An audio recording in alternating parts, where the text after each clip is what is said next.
За сайн байцгаана уу? Баянзүрх дүүргийн 33 дугаар хорооны малчин Хөрөлбаатрын гэр бүлээс та бүхэндээ мемо тижээллийг хэрхэн тоглолтоо болон хүртэ өгдөглөөр туршлагаасаа хуваалцъя гэж бодсон. Манайх 9 тоглолтоо. За энэ улаан буудаага ингээд хэрэмдээд нэцлээд энэгээр 3-ыг өгдгийн. За одоо энэ ингээд нэг 500 грамм гэд бодчихдгийг. Тэгээд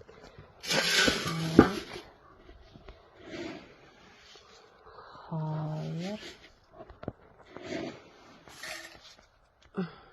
3.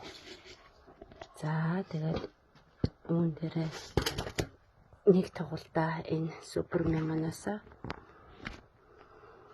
Бямба доктор маань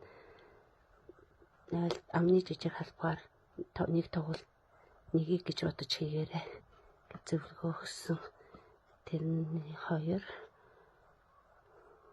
4 5 6 7 8 9. За тэгээд үүнийг холиод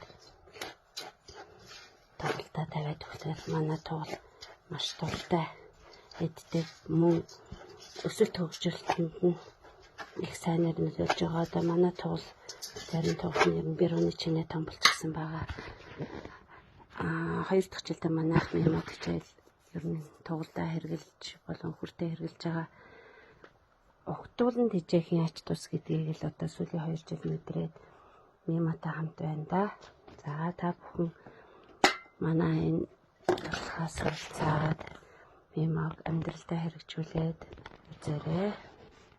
За ингээд тижээлийн онгоцонд нь цуулаад ингээд тавиачихлаа. Үнийг их дуртай толгоно.